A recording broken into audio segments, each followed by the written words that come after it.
Welcome to the Ben Wood Johnson podcast. You can visit Dr. Johnson's blog at benwoodpost.com. Dr. Johnson's works can be found at drbenwoodjohnson.com. You can also support Dr. Johnson on Patreon, the link to which is in the description.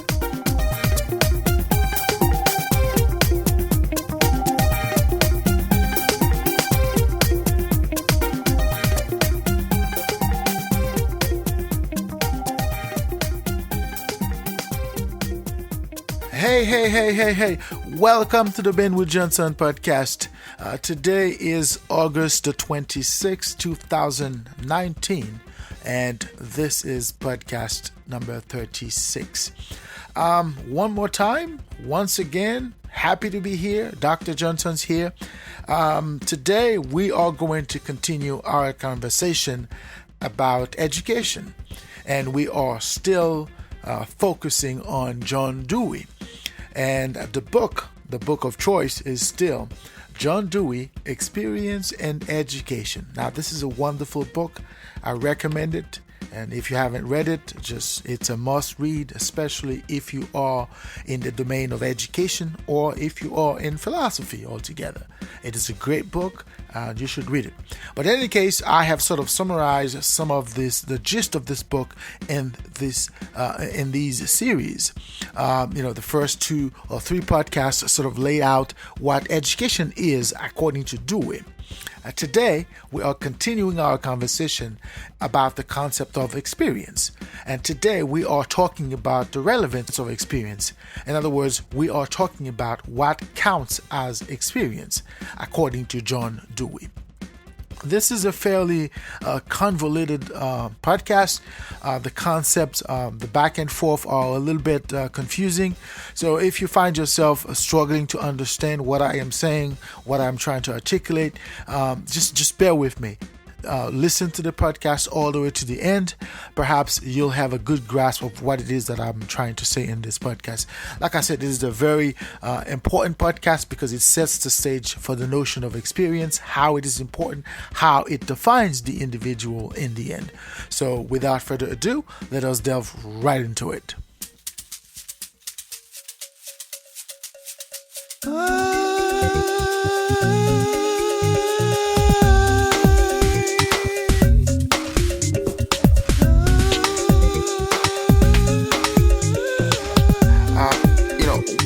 When it comes to experience in education, John Dewey is trying to make sense of what the criteria for experience are, or what they should be. He argues that there is a need to have a theory of experience, because from his perspective, this is the best way to conduct an educational system that is intelligent, or to conduct an education intelligently. Now, he has identified a category called continuity.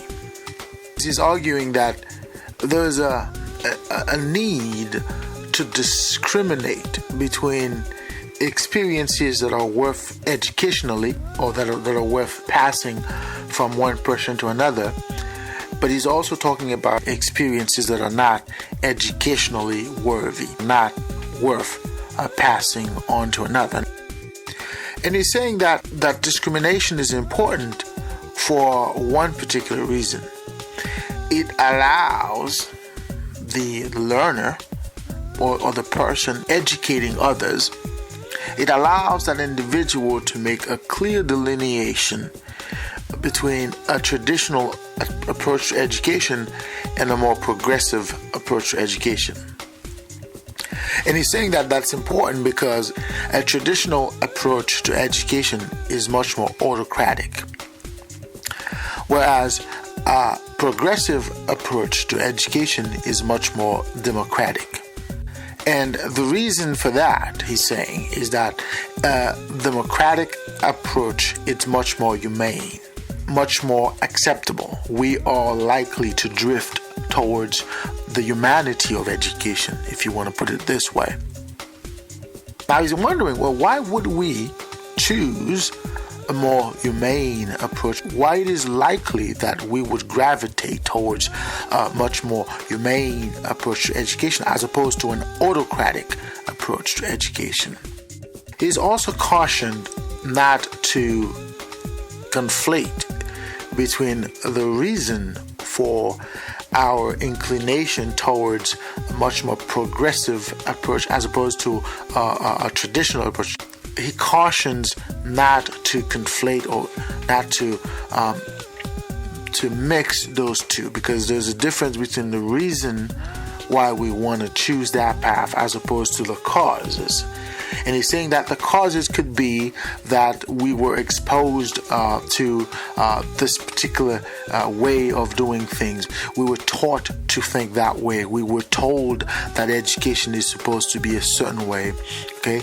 But he's also saying that the cause itself could also have different consequences in terms of people who are likely, or at least who want to espouse a progressive approach to education or a humane approach to education could also look at education from a different angle. In other words, they could have a much more fascist approach, for example.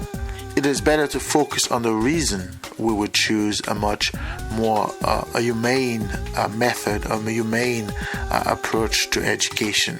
And he's arguing that a democratic approach to education is humane, but it is also going to lead to beliefs about social arrangements which would promote a better living experience for the person being educated. As he puts it, it's a better quality of human experience.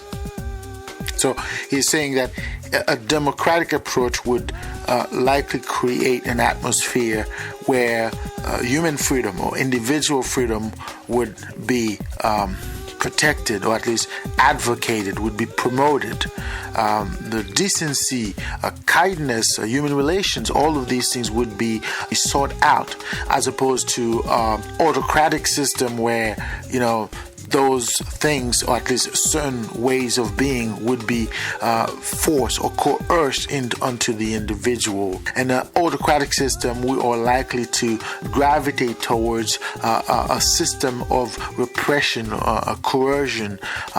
So he's saying that these qualities, that is, these features of an autocratic system, are not appealing to the extent that we are likely to gravitate towards that democratic. And he's saying we should not focus on the causes for that gravitation, rather from the why. And he's saying the why is that one of those two systems is more likely to create this quality of life, if you will, and it is the democratic system. So we are likely to gravitate towards that, not as a causes for that gravitation, rather as the why, which is a democratic system will encourage individual freedom. It will encourage a quality of life, a kindness, decency, dignity of the individual. So a democratic system will likely promote that as opposed to an autocratic system. So in this case, the preference for the continuity principle is going to allow the discrimination between those two. So the principle of continuity, or at least the theory of continuity, is going to facilitate the discrimination between, democracy and autocracy. But the principle or the theory of continuity is based on certain habits that are understood from a biological lens or from a biological standpoint. He's saying the foundation of every habit is that it is going to affect the individual in a certain way. Those habits are going to define the individual to act or not to act a certain way, which in turn is going to affect the way we see that individual or his or her actions. And that in turn would affect whether or not we would like to have such habits, or we would like to espouse such habits. Okay. those habits could have an incommensurable impact on the individual, because those habits could inform the individuals in terms of his attitudes, in terms of the way he behaves, he acts, conducts himself, either emotionally or intellectually. So those habits are going to inform our experience in terms of who we are, how we interact with the world around us. So those experiences or certain habits are going to inform who we are in the long run, okay? And they are going to define us as entity or as a collective, right? So in other words, those habits are going to define us as individuals, but they're also going to define us as a society, okay? So the habits that we have or we prefer, we afford a certain predominance, are going to dictate who we are, okay? So growth, for instance, is an example of how the principle of continuity applies on the individual. So in this case, the individual is able to develop not only physically, but also intellectually and morally, okay? So in this case, let's say you begin a career as a football player. This idea that in the beginning you start out with this skill, and as time goes by, you develop yourself, intellectually, physically, and also morally in terms of the do's and don'ts of the field, at least of the sports. You develop yourself in this field. Dewey gave the example of a burglar. In the beginning, the man, starts as a burglar, but as time goes by, he sort of becomes much more, skilled at burglarizing others. He becomes much more, like Dewey refers to as an expert, highly expert burglar, as Dewey puts it. But the growth itself, the concept of growth itself, is not enough. The direction of the growth is also important. Because you could grow in a positive way, but you could also grow in a negative way, to put it this way, okay? And in the case of the burglar, the growth itself is not enough, because there are so many directions that the man could take. In this case, the man could become a gangster. He could become a corrupt politician. But when it comes to education, Dewey is saying when we're talking about growth in education, it could either be a growth that facilitates a general growth, or it could hamper or hinder the general growth, or it could become an impediment for general growth. Those are the directions that you could take when you are growing from an educational standpoint. When Dewey talks about growth, he's saying the growth could take different directions. It could either be a growth towards progress of the individual or the collective, or the progress in general. It could be the opposite, okay? The direction of the growth is going to have an impact on the attitude of the person experiencing that growth. It is going to have an impact on the habits of that individual. As you grow, you develop skills which could either facilitate your development intellectually, physically, and even morally, or it could hamper that.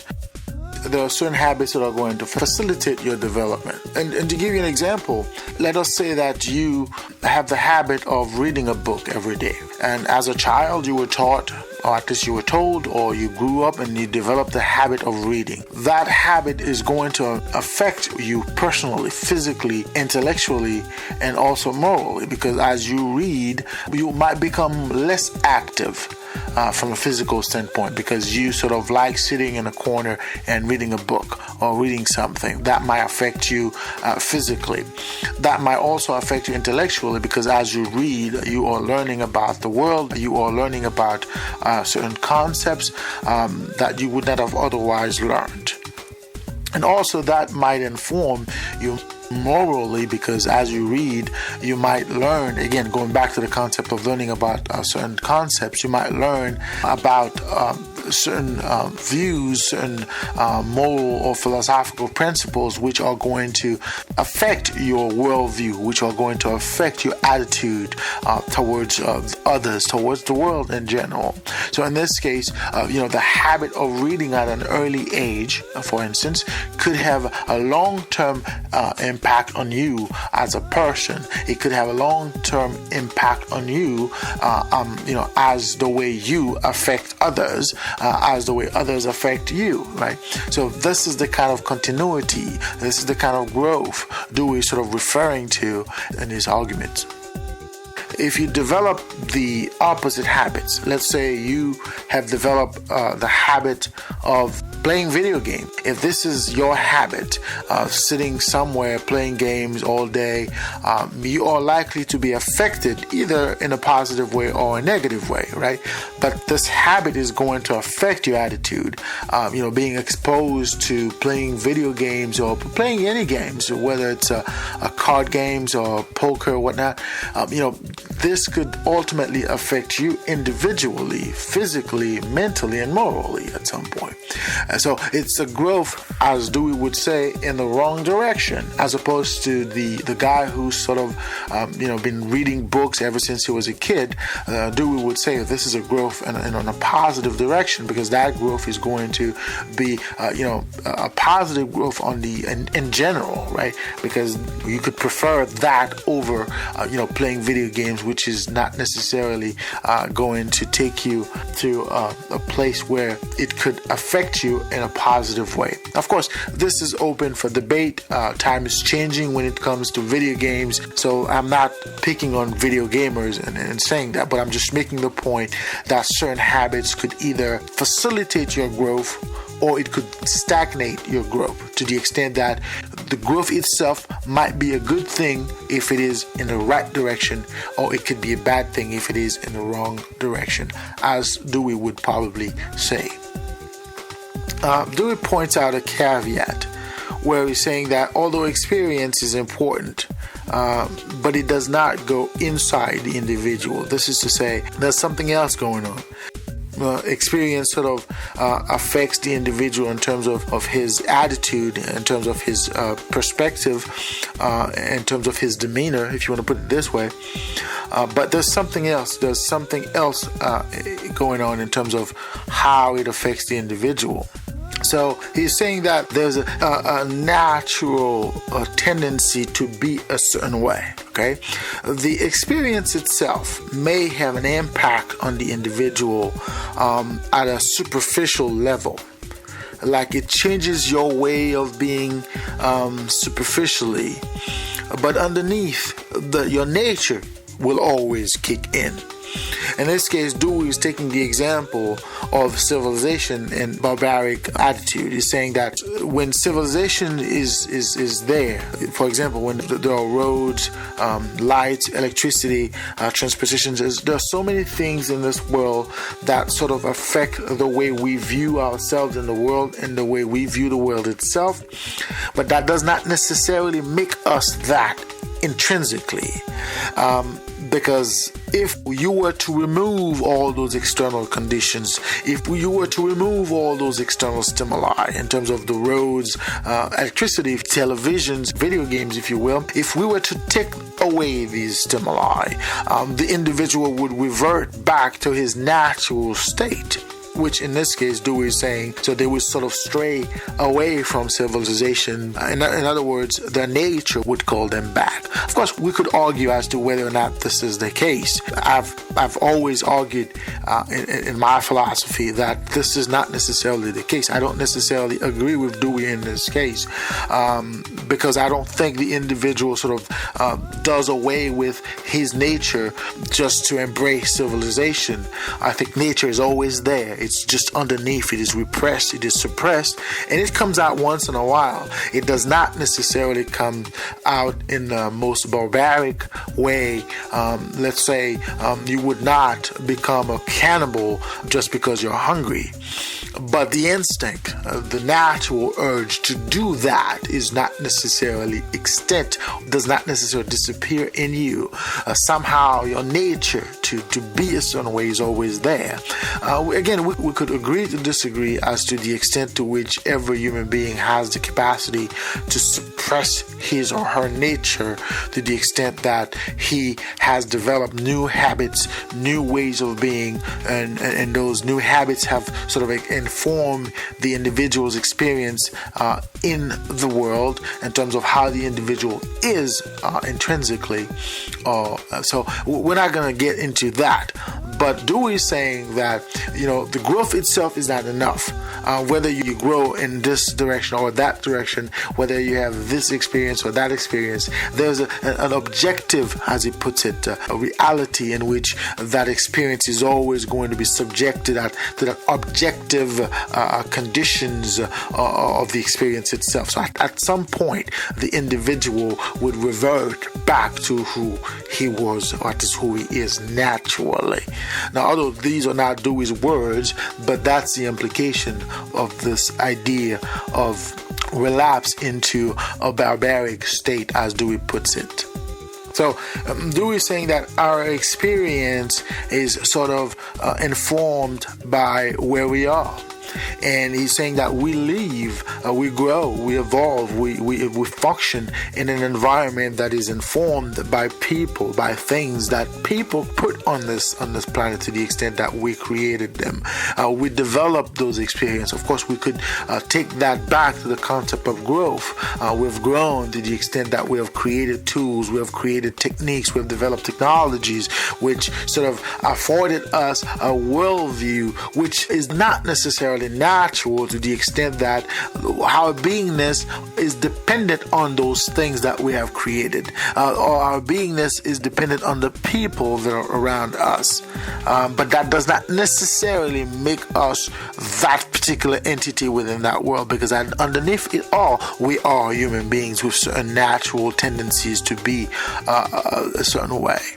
So who we are is always based on what we were told, on the experience of others, how they view themselves. And this is what is being taught to us. This is how we're sort of being inculcated ways of lives, ways of beings. And this is what defines us. So the understanding that the individual is intrinsic is not necessarily the case, Dewey says. So whatever we are, whoever we are, is not the result of itself. In other words, we cannot exist in a vacuum. Okay? We are impacted by others, by other things around us. Again, going back to the cogito and this idea that we are who we know we are. Because at the end of the day, whoever we are, or whoever we think we are, is based on whoever we see that we are, whoever we think we can imagine that we are. So at the end of the day, the cogito is important to the extent that we are who we know or we think. That does not necessarily make it so. But at the end of the day, as we evolve in this milieu, as we evolve in this environment, we sort of take the shape of that environment. We sort of become that environment. We become a part of it. Okay? So the experience itself is not something that was made in a vacuum. There are certain remnants of the environment itself that sort of inform that experience, that sort of define that experience, right? So the experience itself is the result of other things around us. Who we are is the result of other things, other entities around us. And we have to take that into account. Again, that's the argument in the cogito.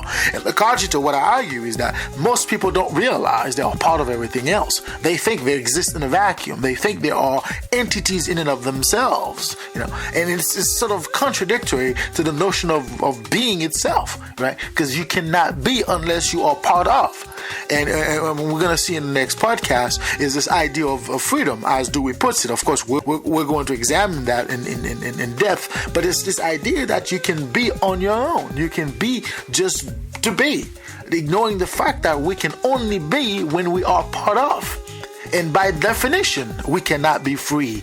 Individual freedom is an illusion. Of course, I digress a little bit. Today we're not talking about individual freedom, but it's this idea, as Dewey is putting it here, that experience is informed. An experience is informed by certain entities that are, external to us. This idea that we exist in a vacuum is false. Okay.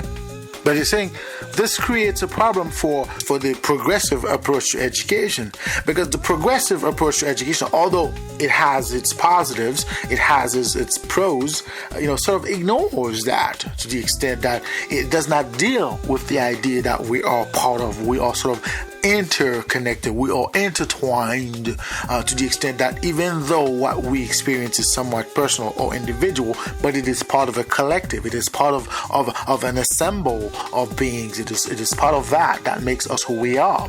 Progressives sort of try to ignore, overlook that particularity in the individual. It's this idea that we can create an experience that is tailored for the individual, right? So the progressive education sort of ignores this notion that we ought to, spring from everything, to take away from everything around us to build our experience, to build our living conditions, right? We need to take from the surroundings, the physical and the social, extrapolate, from them in order to build our experiences, an experience that is worthwhile, as Dewey would put it. Traditional education did not have this problem. The reason is simple. It didn't have to deal with it. Traditional education didn't have to deal with the surroundings. It didn't have to deal with what was going on in the social. It didn't have to deal with what was going on in the physical. Traditional education did not have to deal with that. As Dewey puts it, it could dodge it systematically. It could dodge that responsibility systematically. So in traditional education, all you needed was a school, a desk, a schoolyard, and sometimes a cafeteria, and that's all. That's all you needed for education. You didn't have to take into account everything else, right? Dewey is not saying that this is good. What he's saying is that a traditional approach to education did not take into account the fact that we are part of. We are not in a vacuum, right? Progressive education, on the other hand, cannot deal with that either. It cannot find a way to associate the need to be in relation to others. So in traditional education, the teacher, the person teaching, the teacher did not have to take into account what's happening in the neighborhood. The teacher did not have to take into account whether there was poverty, why students couldn't learn, what was happening in the household that was having an impact on the students. They didn't have to take into account budget, political issues which somehow had an impact on the learning of the student. So traditional education did not have to take that into account, and for the most part they willingly, or at least they blatantly, ignore these factors. So if you're going to have an education that is based on experience, and that experience is going to be based on looking at what's going on in the community, looking at what's going on in the history of the community in terms of the relationship between the people in the community, how they interact, what's the story, and to take that into account as to how to educate the kids, or how to educate the children, or at least the learners, because what's happening out there is also having an impact on what's happening inside the classroom, inside the head of the individual, that is also affecting the experience of the individual, which is going to contribute either to a growth in the right direction or in the wrong direction. Okay, so there's always this objective, assessment of who we are within the process of education. This is what Dewey coins objective conditions, right? You have to have an education that does not restrict, that does not subordinate the objective condition to those being educated. The individual also has a say, also has an impact on his or her education. We caution not to restrict those objective, conditions. So when we are trying to control those objective conditions in the individual or in the learner, we are not facilitating the growth of the individual. Okay, we're sort of restricting the individual, and in a sense we are limiting the freedom of the individual, because we're sort of dictating to the individual what experience matters, how that experience matters, and why that experience matters. So we're not letting the individual experience the experience itself by itself. So we sort of come in between and we're trying to just dictate to the individual, this is what's important, this is what you need to pay attention to, this is what you need to feel, this is how you need to feel, this is what you need to know. When in fact, it is not necessarily the case for the individual. So when we engage in that, we are sort of threatening, we're restricting, limiting the individual freedom, or at least the freedom of the individual. Dewey is saying that we need to take into account the objective conditions in terms of, we need to recognize what our responsibilities are in relation to what the needs of others are. Okay, and it's this interaction, if you will, this understanding that is going to allow a much more progressive, or at least a much more beneficial arrangement between what we are teaching the person or inculcating the person and what the person is experiencing, because we're not trying to hamper, we are not trying to prevent the individual from experiencing the world a certain way. We don't place ourselves in between the individual and his or her experience. At the same time, we recognize what our responsibilities are and we take them. And as we do, we allow the individual to be a certain way. Otherwise, we would be restricting that individual. We would be limiting that individual in terms of his or her experience in the world. In other words, we do not force an experience onto the individual.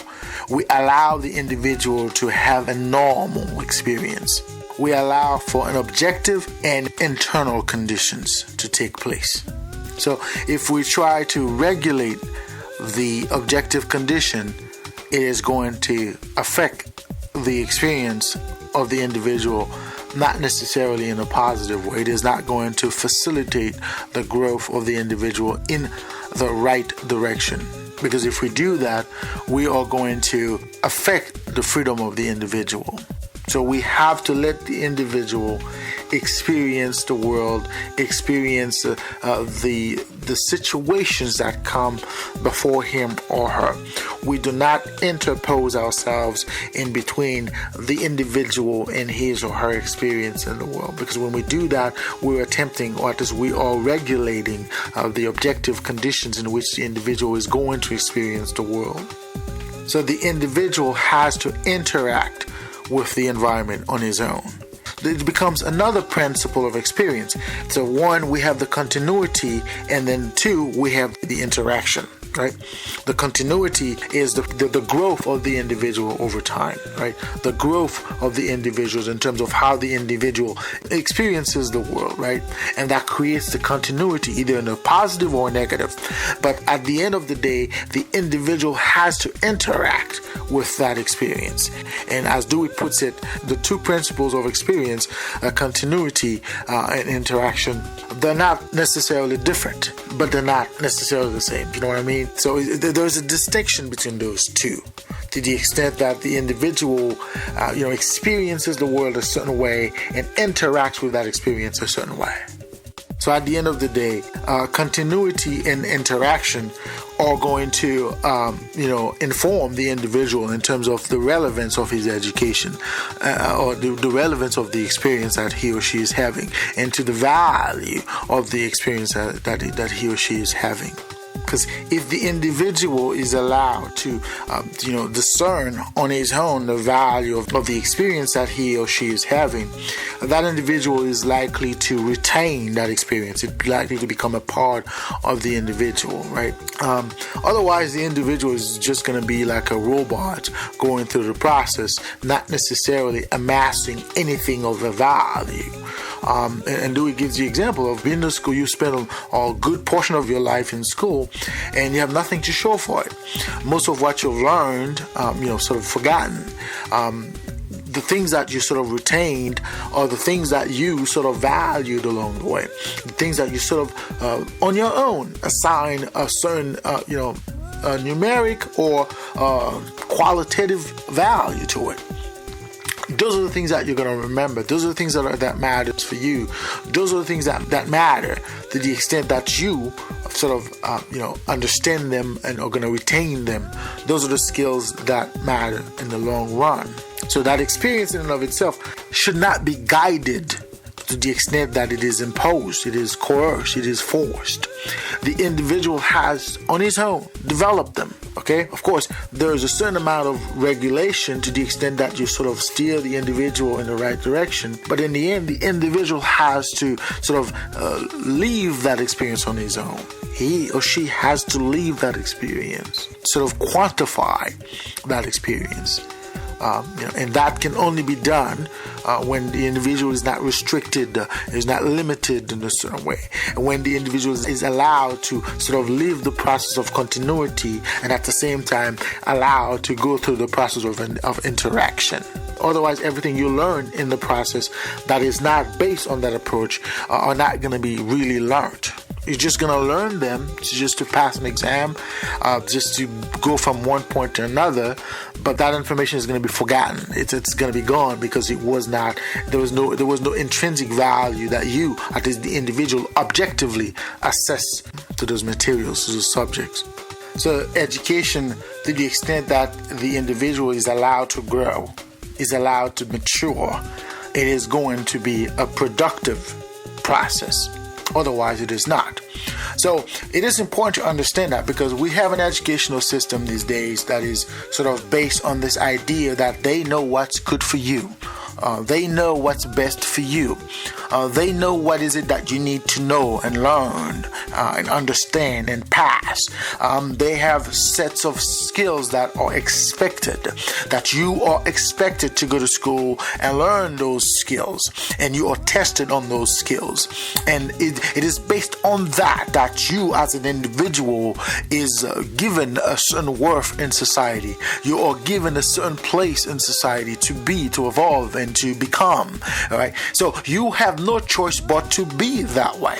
But Dewey's asking, to what extent this is good for education as a whole?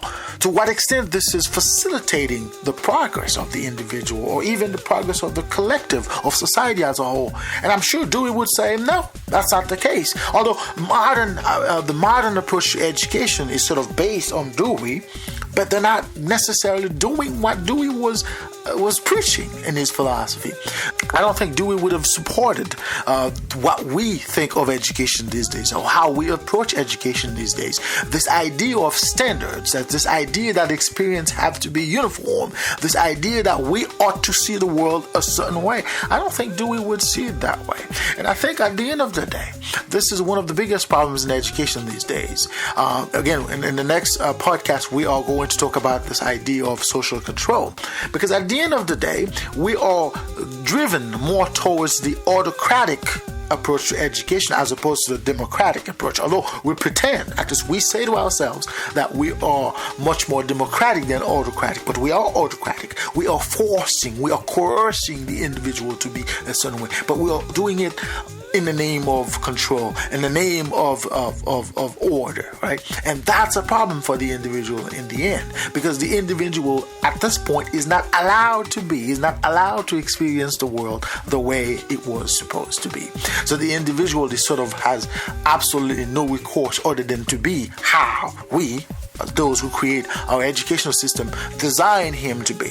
The individual has no other options but to be how we want him to be, the way we want him to be, and for the purpose that we want him to be.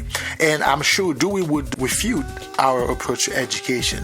It would be a sacrilege as opposed to a privilege. It would not be something great. It would be doing harm to the person as opposed to facilitating the individual to be all that he could be.